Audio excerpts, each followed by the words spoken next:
llegó la escuela,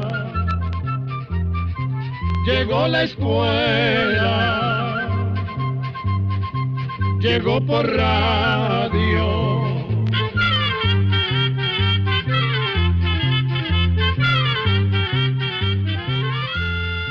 El Instituto Centroamericano de Extensión de la Cultura presenta su programa Oigamos la Respuesta.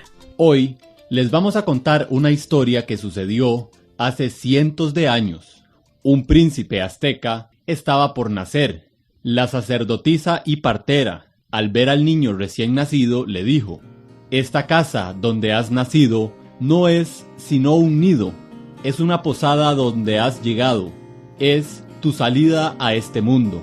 Aquí brotas, aquí floreces, aquí te apartas de tu madre, como el pedazo de la piedra donde se corta. Tu tierra otra es, en otra parte estás prometido. Esa tierra es el campo donde se hacen las guerras. Tu oficio y facultad es la guerra. Tu oficio es dar de beber al sol con sangre de tus enemigos y dar de comer a la tierra con el cuerpo de los enemigos. Tu propia tierra, tu herencia y tu padre es la casa del sol. Allí has de alabar y regocijar a nuestro Señor el sol». Después de haberle cortado el ombligo, la sacerdotisa indicó que había que enterrar el ombligo en el campo de batalla, como señal de su profesión como guerrero. Luego, llamaron a los sabios para que consultaran en el libro de los adivinos cuál sería la fortuna que iba a acompañar a esa criatura. Igualmente, tenían que indicar el día más favorable para su bautizo. Para eso, derramaron sobre su pequeño cuerpo el agua de la diosa de las aguas para que fuera purificado y limpiado su corazón y su vida.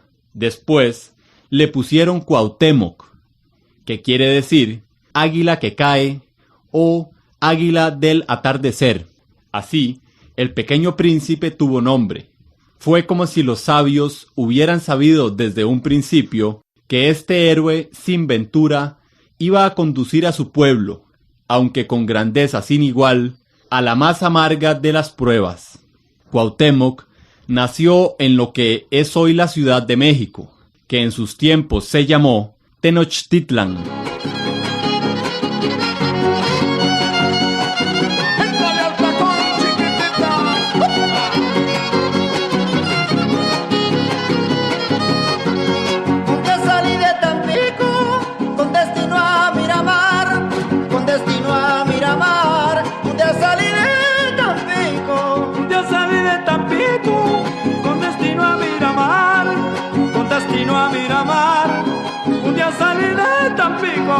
Ahí me encontré a mi amorcito, queriéndome preguntar que si sabía el taconcito, que lo quería ver cantar.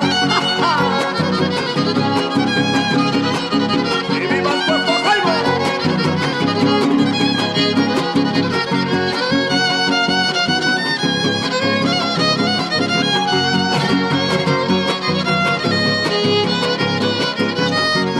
El guapango el taconcito, que a muchos les ha gustado, que a muchos les ha gustado. El guapango el taconcito, el guapango el taconcito, que a muchos les ha gustado, que a muchos les ha gustado. El guapango el taconcito, un guapango muy bonito, pa'l que anda de enamorado, en el puerto de Tampico, allá por Bajo Mercado.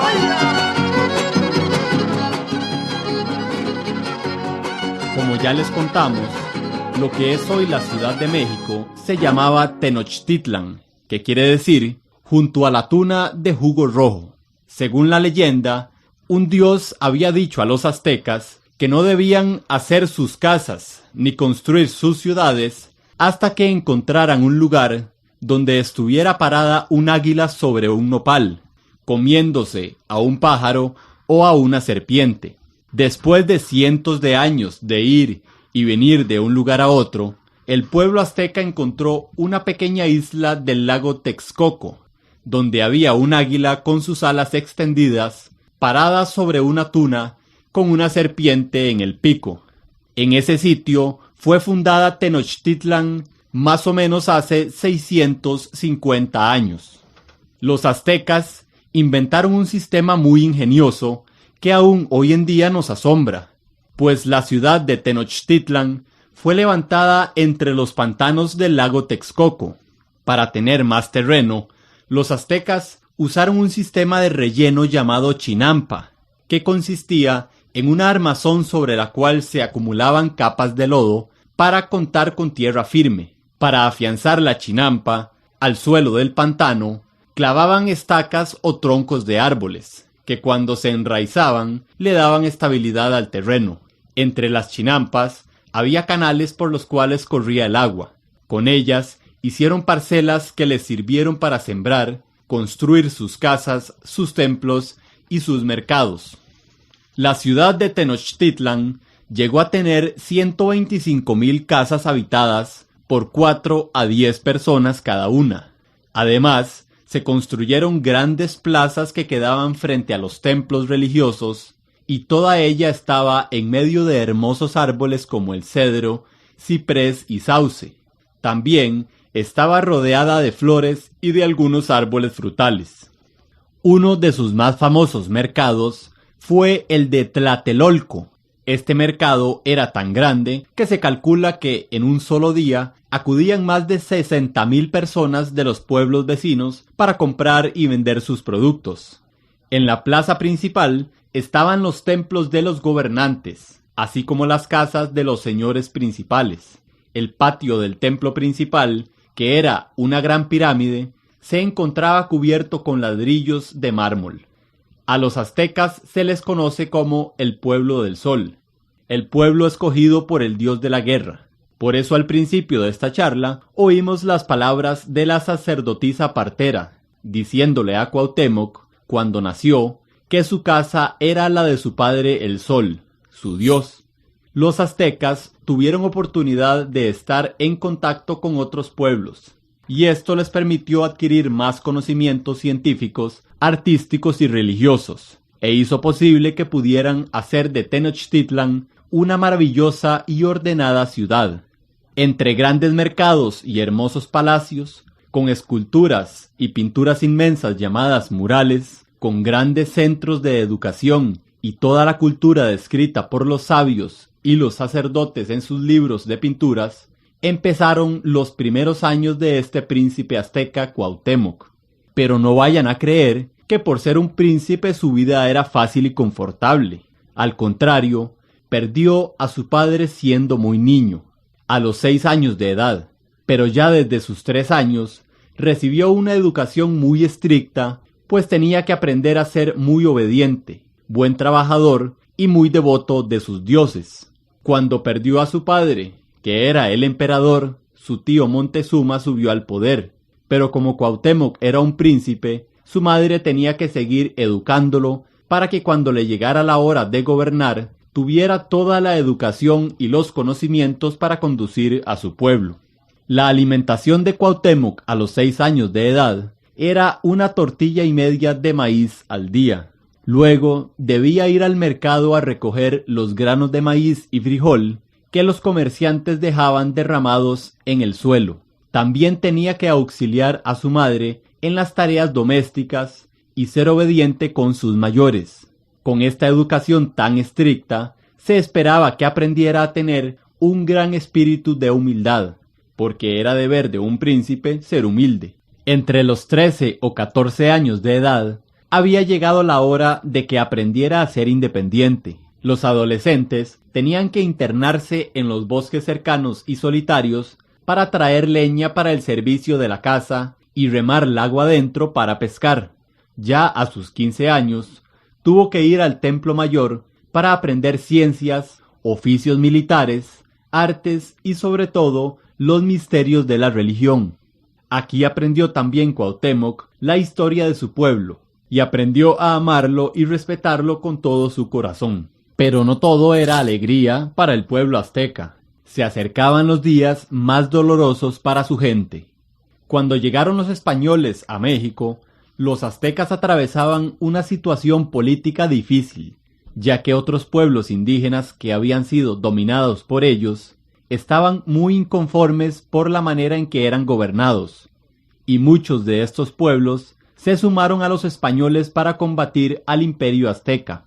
Además, los aztecas estaban desde hacía mucho tiempo preocupados porque los sabios habían anunciado que se avecinaban tiempos de destrucción y muerte. Pero había algo más. La leyenda de que el dios Quetzalcóatl se había ido por el mar y que iba a regresar estaba muy presente en la mente de los indígenas cuando llegaron los barcos españoles.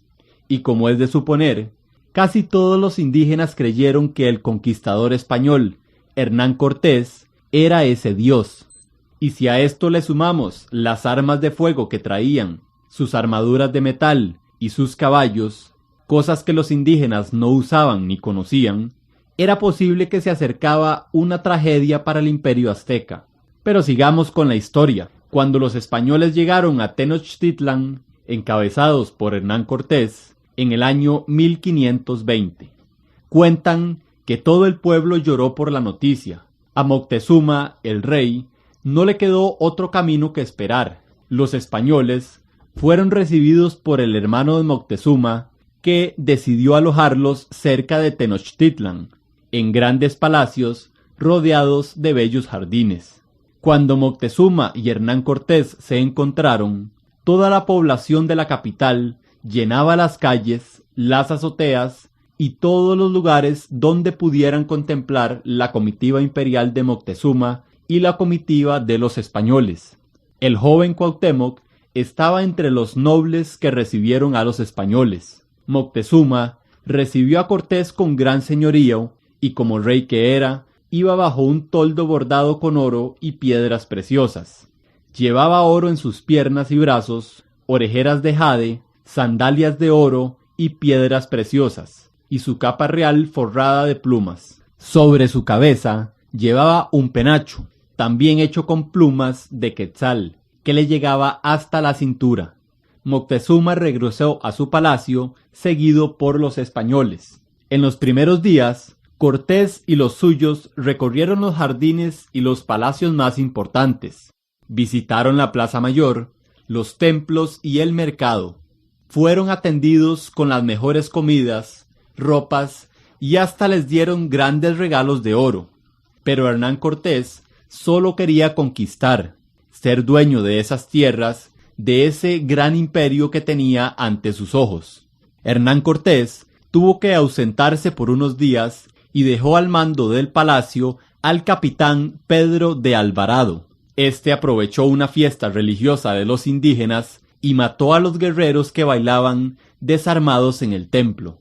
Cuando los indígenas se dieron cuenta, muy indignados porque sentían que se habían burlado de sus ceremonias religiosas, mataron a los españoles que estaban allí. Cuando Hernán Cortés regresó, tuvo que hacerle frente a la indignación de los aztecas. Cortés decidió escapar de la ciudad y en su huida perdió a más de la mitad de sus hombres, así como todos los tesoros de que se había apoderado. Los españoles marcharon en busca de auxilio y le pidieron ayuda a uno de los pueblos indígenas, los tlaxcaltecas, que estaban inconformes con el imperio azteca.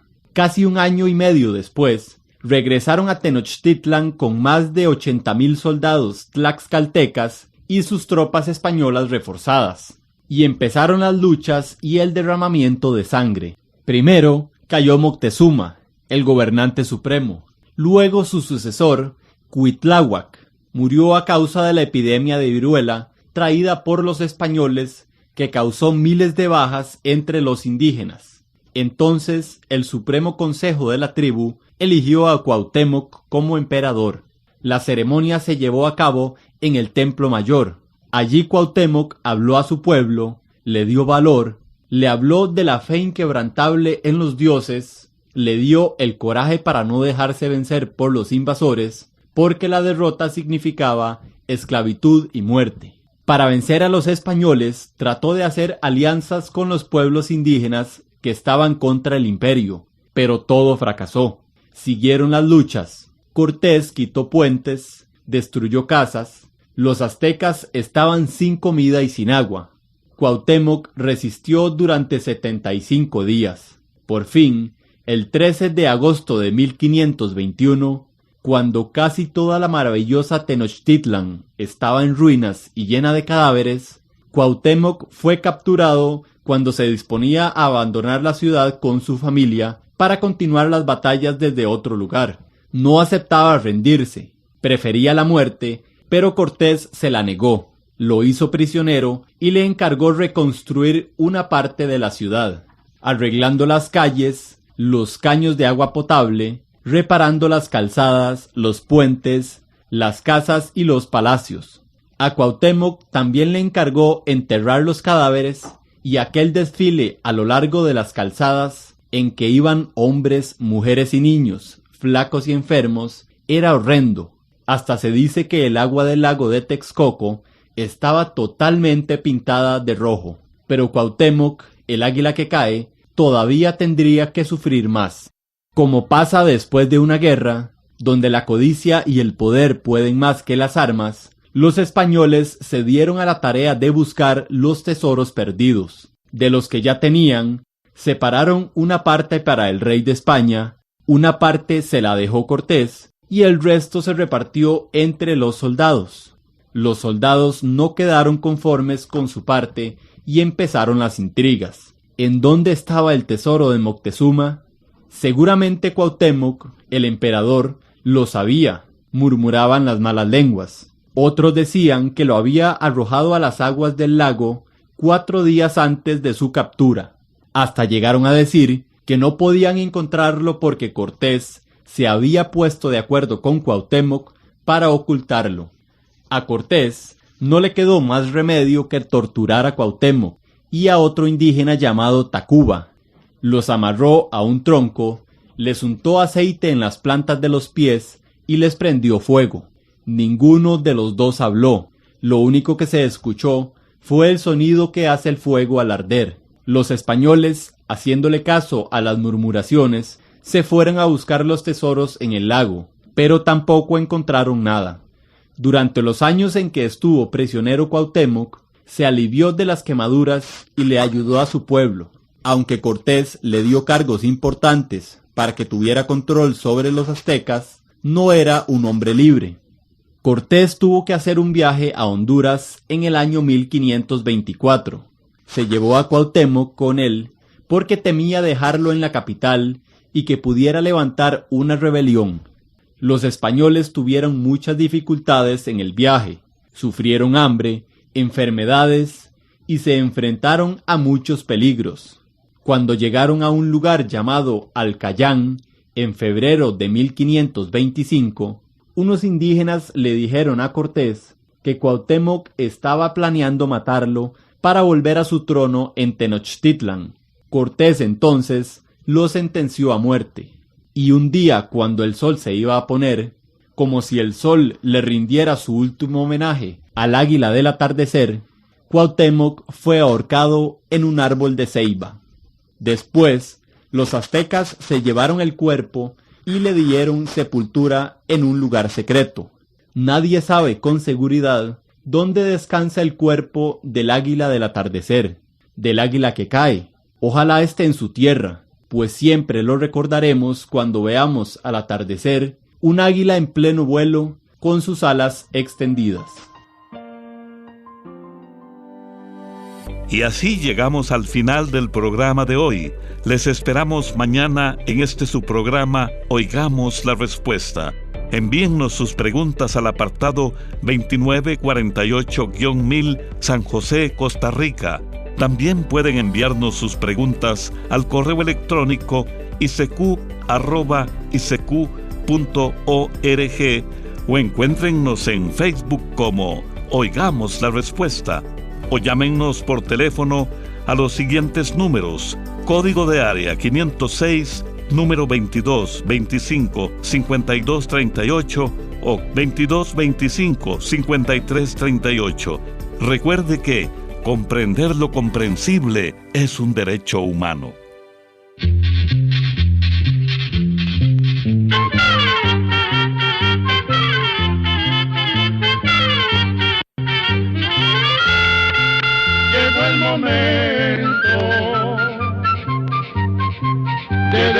reírnos. Se va a la escuela, se va cantando.